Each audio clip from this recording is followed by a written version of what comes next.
Every new business venture comes with its unique set of challenges, and starting a school is no exception. When I launched the Elite Touch Institute, I was filled with excitement and determination, but I made several mistakes.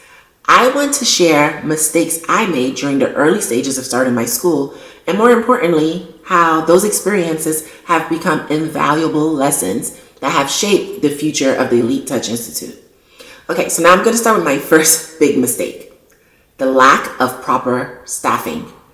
One of the first challenges I faced was not having a comprehensive staffing plan.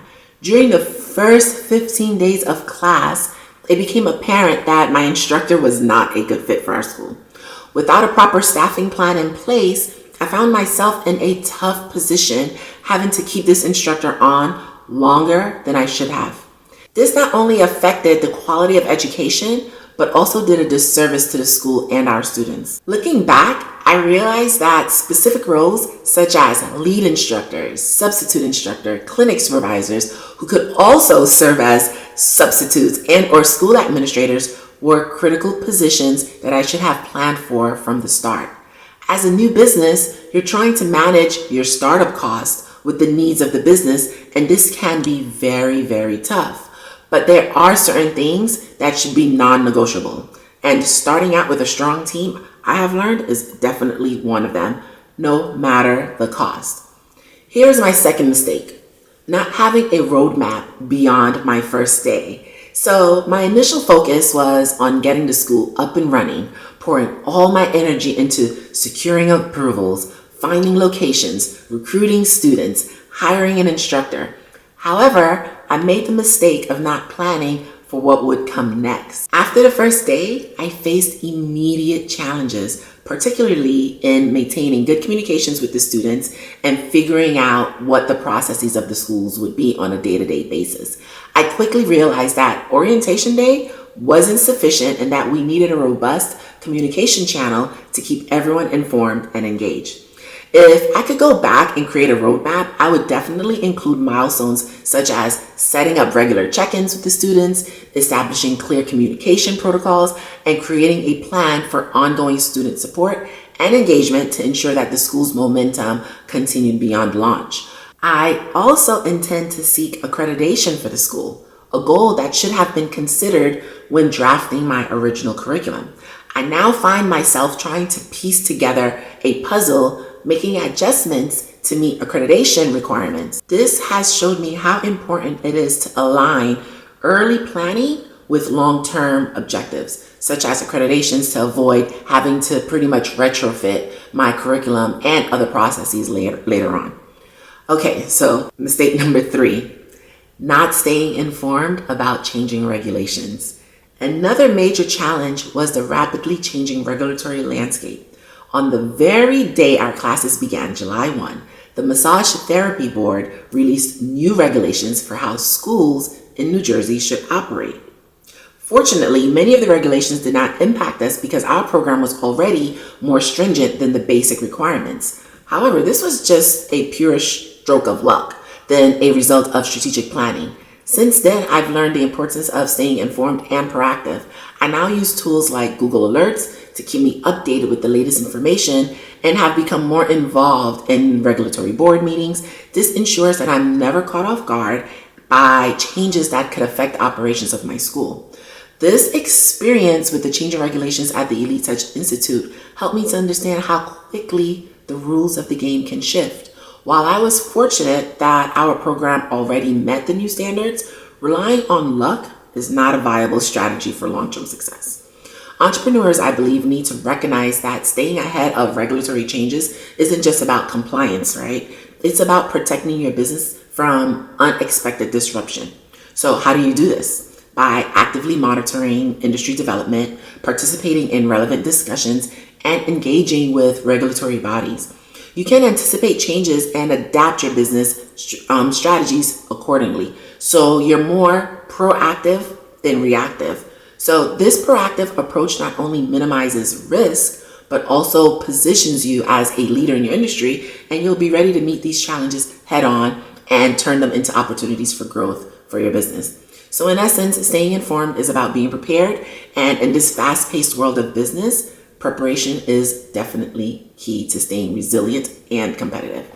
All right, so here's the fourth mistake that I made: underestimating the importance of marketing and enrollment strategies. So listen, when you're starting a business from scratch, you can never do enough marketing. As I focused on the operational side of starting the school, I underestimated the ongoing need for a strong marketing and enrollment strategy. While we were able to successfully launch with an initial group of students, I didn't have a plan in place to maintain or grow those numbers in subsequent terms. To be fair, this is still a part of the business that I'm figuring out. The lack of marketing plan has impacted our enrollment, and I've been working on finding strategies that work for us. Moving forward, I'm exploring different marketing avenues and looking for effective ways to attract and retain students. But I'm open to suggestions and insight on how to address this critical issue. So definitely share some with me if you have greater experience in this realm. All right, here's my last mistake that I made. It might not be my last one, but this is the fifth mistake that I made: lack of financial contingency planning. I didn't fully appreciate the importance of having a financial contingency plan, especially when it came to recruiting top talent. One of the unexpected challenges I faced was the high cost associated with hiring quality instructors. Initially, this was a significant strain on our budget, and it came as a shock to me. However, I made the deliberate decision to view this expense not as a burden, but as an essential investment in the school's future. Recruiting top-tier talent from the beginning is crucial, even if it means that the business may not be immediately profitable. In fact, studies have shown that organizations with high-quality talent experience up to 33% higher profitability than their peers. While this kind of investment might seem daunting for new businesses, especially when resources are so limited, the long-term benefit far outweighs the initial cost. By bringing in top-notch instructors, we will be able to build a strong reputation for the Elite Touch Institute right from the start. Quality instructors not only enhance the learning experience, but also attract more students through word of mouth and positive reviews. This reputation, in turn, drives enrollment growth, helping to secure the school's long-term success. The decision to invest in quality instructors was a strategic move to ensure that the foundation of our school was strong, setting it up for sustainable growth. While it's tempting, to cut corners in the early stages to protect profitability, the reality is that investing in top talent can yield significant return over time. It's about seeing the bigger picture, realizing that these initial sacrifices can lead to a thriving, reputable institution that stands out in such a competitive market. As entrepreneurs, understanding the value of investing in talent, even when it's a strain on the budget, is key to building a successful and resilient business. Starting the Elite Touch Institute has been a journey filled with both challenges and triumphs. Each of these mistakes that I spoke about earlier could have been a setback, but instead they became opportunities for growth and learning for myself and my team. They've shaped not only the way I run the school today, but also how I approach future challenges. In business, failure is not the end. It's a stepping stone towards success. I've learned from these mistakes. I've been able to build a stronger, more resilient institution, and that, I believe, is the true key to lasting success. I invite you to follow our journey as we continue to grow and evolve. I'll be sharing regular updates about the development of the Elite Touch Institute, the lessons we learn along the way, the milestones we achieve, and together we can navigate challenges of entrepreneurship and celebrate the successes that come from perseverance and continuous improvement. Stay tuned for more insights and updates as we continue to build something truly special at the Elite Touch Institute.